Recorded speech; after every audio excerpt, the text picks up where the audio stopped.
Mahomes looks to throw it. Pump faking, right side. He wants it. A comeback cut. It is caught by Kelsey. Touchdown, Kansas City. The game is over. The Kansas City Chiefs are champions. How about those Chiefs? Welcome to another episode of the Kingdom Corner here with Andrew and Dale.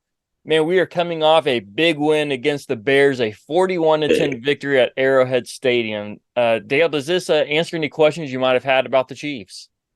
No, not yet. It was still September, and so we still need to do it. I think we need to do it against a good team before we answer those questions. But hey, I think it's a good get right. I think it was kind of like practice out there almost with his wide receivers, and I know. We're sure, we can get into it, but I think it was a good game. I mean, they executed well. The penalties were minimal. They got turnovers. They did cough up the ball there in the fourth quarter with the backups, but other than that, I thought they did fantastic all around team game. Yeah, it was. It was a dominant game by all of them. They had a great offensive push. The only time they punted the ball, which was only once, was on their opening drive. Yeah. So, that's a pretty good stat right there. And they scored on every other possession other than the turnovers when the backups were in. One of those picks by Blaine Gabbert, definitely on him. Another one you can probably put on the receiver, bounced right off of him. So either way, but other than when our backups were in, our wide receivers caught the ball. Great. We didn't fumble or muff any punts. Actually had even a decent punt return. Made all of our field goals, held the opponent to 0 points with our starters, had some turnovers created by our defense. So, that is a complete game if I've ever seen one. Yeah. And I think that's what was encouraging was that team looked a lot different than the week one Thursday night against the Lions. Yes. And so I think it's going to get – and obviously you don't win the Lombardi in September. And so as you progress, that's what we want to see. We want to see get better and better. I know Pat and Travis Kelce were talking to the media about just the fact that this is a young, talented group of guys that we just got to keep learning and keep growing. And so I think that's exactly what they did yesterday. Yeah. And we don't have this. Well, I don't want to say we don't have a tough opponent coming up, but we play the Jets next Sunday night, who are without Aaron Rodgers, is a very different team. Even though they only had Aaron Rodgers for a few snaps, it's still a very different team with Zach Wilson as their quarterback. Then we play the Vikings, who are 0-3, and they're still a threat. They're still a good team. Right. It's hard to believe they're 0-3, but their record would suggest that maybe they're not as good as they were last year. Then we play the Broncos, who just got beat 70-20. Against the Dolphins yesterday. So to say I felt bad for him, but I really didn't because it's the Broncos. So I did not. Yeah. Then we have the Chargers, who always plays tough. So that's going to be our next big one. Then we play the Broncos again after that. So in our next stretch, the Chargers are going to be our toughest game out of our next 4 games. And we got a couple games before that. So it's interesting to see what's going to happen with all this. So, but one thing that I did take note of in our wide receivers who started the game, now, in fairness, they ran the ball the first play of the game, which who would have guessed that except for everybody? Because I don't know why. Every single game, we always run the ball up the middle to start the game. Every single game. That is one thing that I'd like to see them do different. I don't want to complain too much, when you get a good victory like this. But I would like to see them change up that first play of the game because every game it seems like I think they're rocking everyone to sleep. They're going to do it 17 games in a row, and then when we get to the Super Bowl, I guess maybe 19 games in a row, and then when we get to the Super Bowl, they'll do a play action, boom, touchdown. There you go. I like how you think, Dale. I like how you think.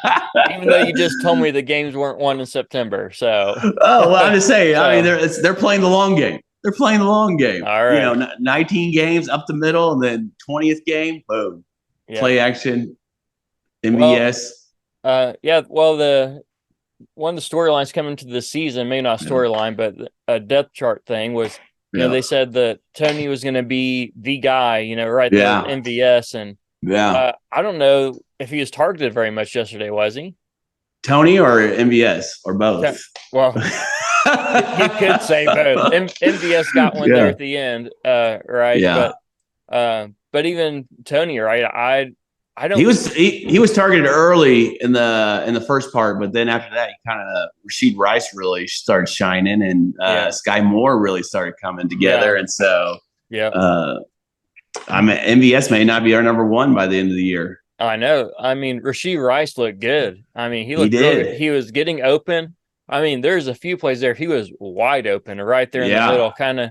I don't know if it was design plays for him or if he just found the open spot. But either way, that is encouraging to see a rookie find those spots. And stopped on the goal line twice. I think by the end of the year, I think he's getting in. Yeah, well, I thought figured it out. Yeah. Before the replay was shown on that first one, I really thought he was in there. So the other things, you kind of point out very few penalties, but at this point, do you feel like they're picking on Jawan Taylor, that right tackle, at this point? Well, they are because even Andy Reid brought up. He said, "Hey, referees did a great job, but I feel like they're picking on one guy."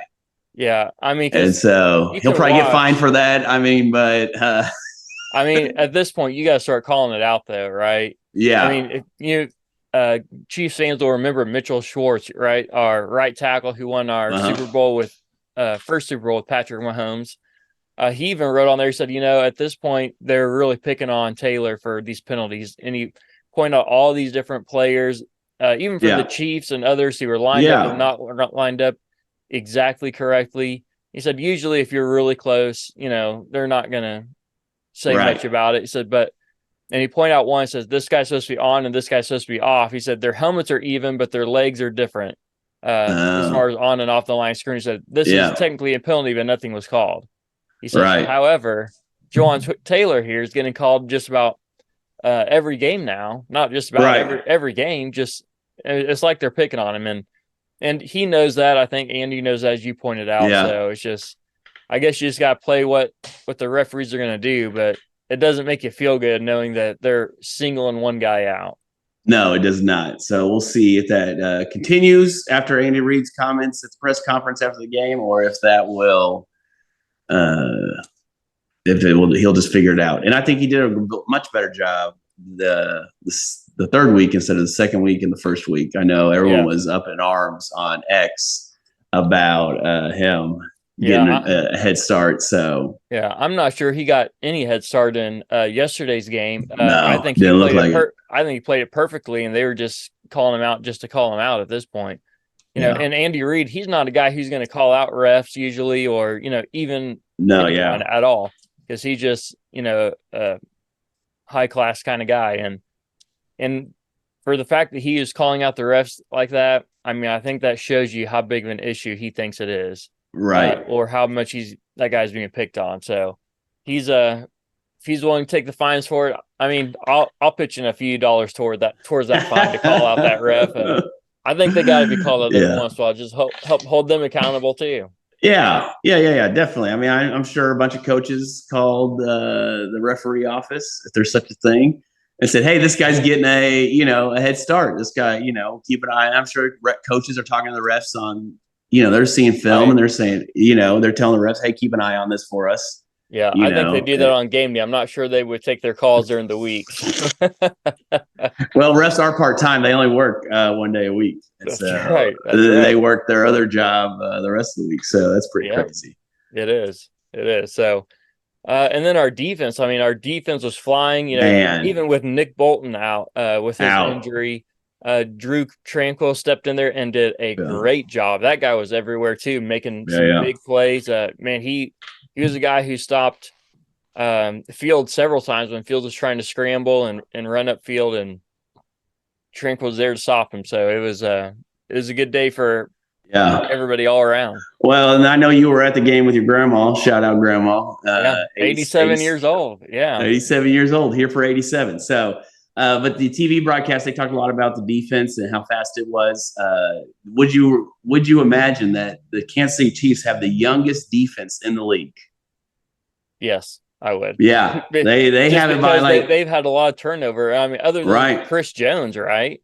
And I think it's 24 years old. Yeah, the average age is 24 years old in 200 and something crazy. days. So, and they talked a lot about how this probably is Patrick's best defense he's had. And so if the defense can stay healthy, I mean, we're going to be in games, even games we're probably not supposed to be in, or like those shootouts that we're always kind of used to. We may be, in games quite a bit more than we have been with, our defense has always been not suspect, but like the question mark, are we going to get to the quarterback? Are we going to, stop the run? Are we going to, how are we going to stop Jamar Chase? So now I think we've got some answers. Man, already throwing the Bengals in there. All right. Oh, well, I know, that was the first person I thought of, the first wide receiver I thought, that usually has big games against us. And so, and then, I just think it's one of those things. But Trent McDuffie, there's not enough good things you can say about him. My goodness. No, that guy is flying.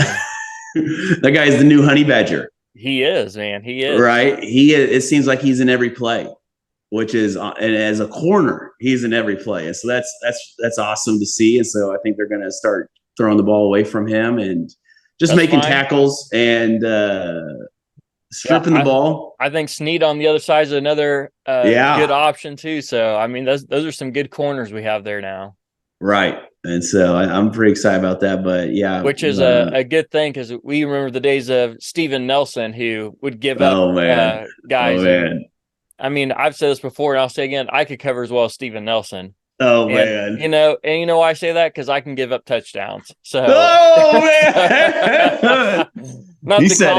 Not to call out guys who aren't on the team anymore, but I got burned every game.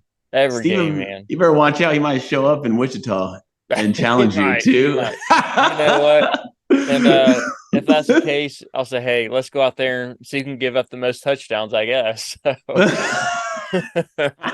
Oh, man, that's hilarious. All respect to those guys who make it, honestly. Yeah. As we said before, but right, the 1%. It's just encouraging to see some corners who are that talented on the Chiefs team. So it's just been a while since we've had two really good cornerbacks.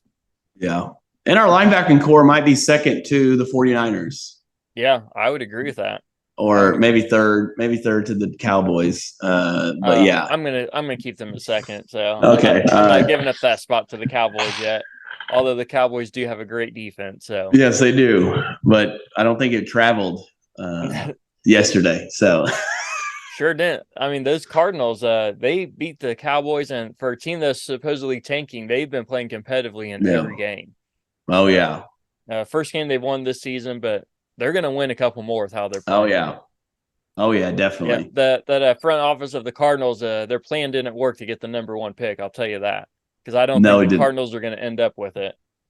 So the Cardinals, those players are playing too competitively to be the first pick of the NFL draft. So yeah. Well, I think they hear all the noise outside saying how they're going to be terrible, how it's going to be an easy win. And well, and they hear everybody say we're purposely tanking, and they're like, tanking. The players don't know that message. Yeah. So what did you take away from Justin Fields yesterday? That he might be done. So that, but here's the honest thing. I think a lot of it is coaching, honestly. We talked about that in our preview episode. Right. Too. I mean, the turnovers and coaching just in the last several years, right? In the last 5 years, right? They have five head coaches or maybe 4 head coaches and 5 offensive coordinators, 2 GMs. That's right. So it's a lot of turnover. And for any player, especially a young player who's trying to learn the system and trying to learn the NFL even, as a quarterback, the hardest position to learn in the NFL, that does not make it easy. And so if he was put in a better position, like if he would have been drafted by the Chiefs, for instance, right, he would be a much better player than he is, and people will be talking about him being an all-star. Because here's the difference. Right. Andy Reid uses players to their strength and doesn't say, you are going to be forced into my system and you're going to play it the way I want the game to play.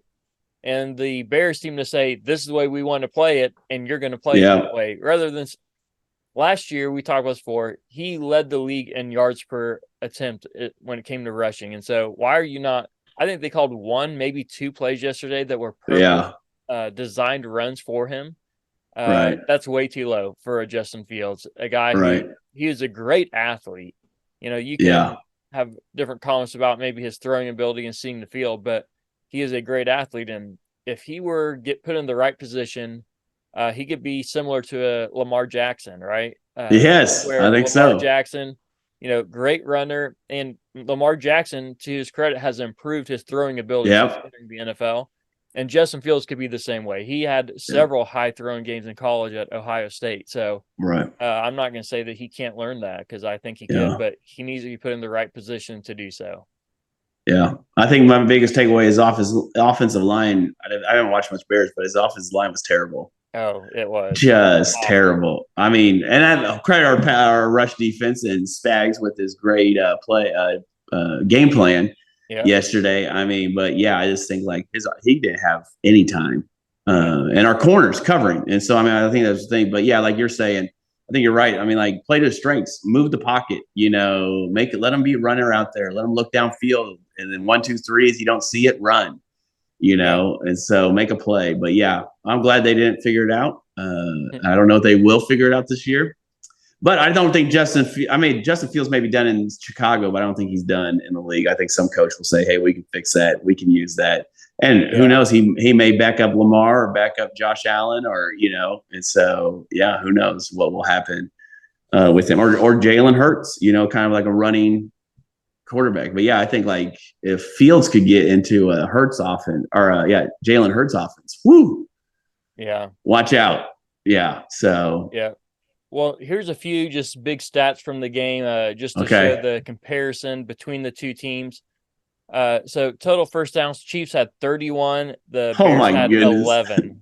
11 to 31, right? So third down efficiency, the Bears converted on 33%. The Chiefs converted on 71%.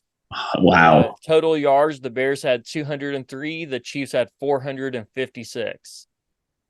So some big numbers, and maybe a bigger one even. The Bears ended up with 5 punts and 2 turnovers. The Chiefs had 1 punt and 2 turnovers in the fourth quarter, when they were in garbage time, and Blaine Gabbert and our backups were in there.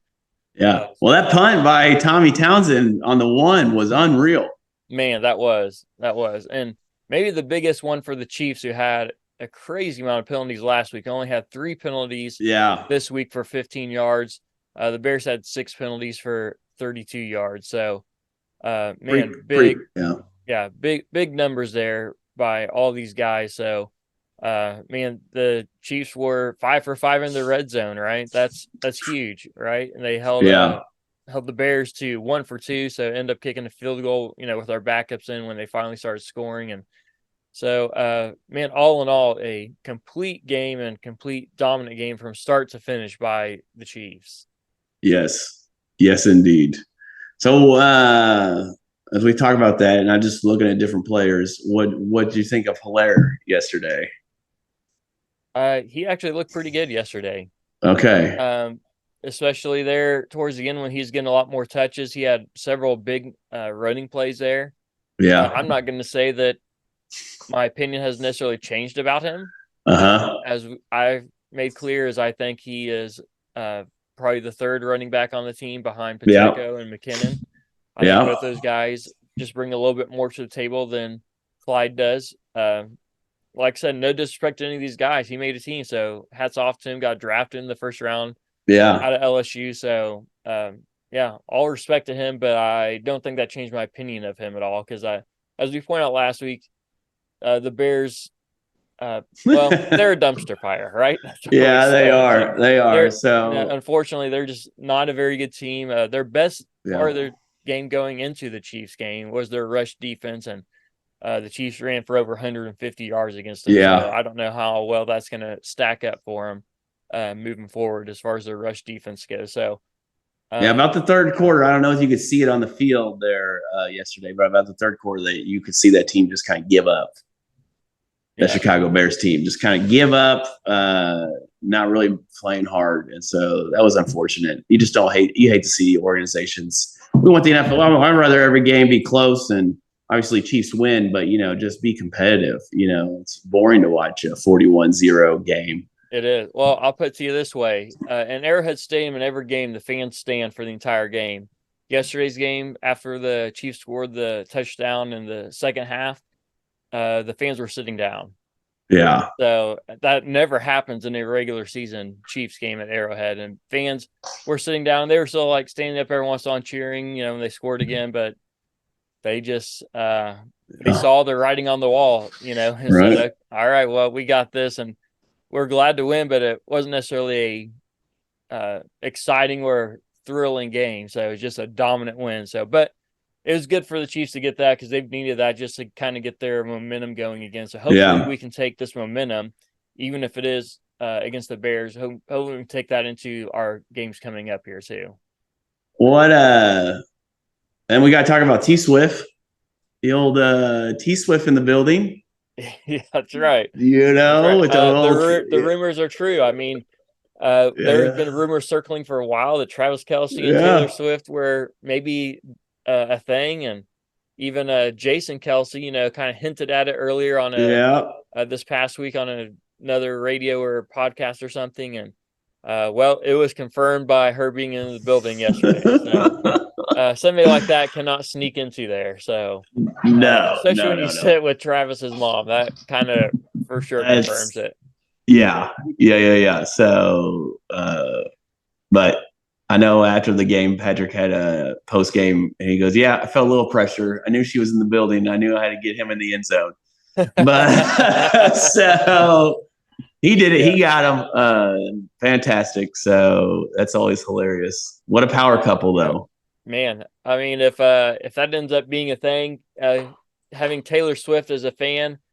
Yeah, I don't know if you can have a bigger fan of your team than Taylor Swift, and no matter what a person thinks about her music, she is one of the most popular people in the world. So yeah, we gained a whole bunch of Chiefs fans yesterday, I think. Yeah, that's right. So jump on the bandwagon. There's plenty of room. Yeah, we will welcome you at this point, right? We always say when it comes to the day of the Super Bowl, we don't want you, but it's the start of a new season. Welcome. We welcome you all. So. Yeah. So hitch on. It's going to be a bumpy ride, but we'll win. We'll get trophies. You to the promised land. Don't worry. That's right. That's it. That's right. You have to have a little bit of faith. So, yeah. So, all in all, it's a good day to be a Chiefs fan. Yeah. Victory Monday, baby. Victory Monday, right? So, I don't think there's much else to say about this game. That's pretty much a wrap. Chiefs have a big victory against the Bears, 41-10. We play next Sunday night. At the New York Jets, that is a New York, Zach Wilson led Jets. So,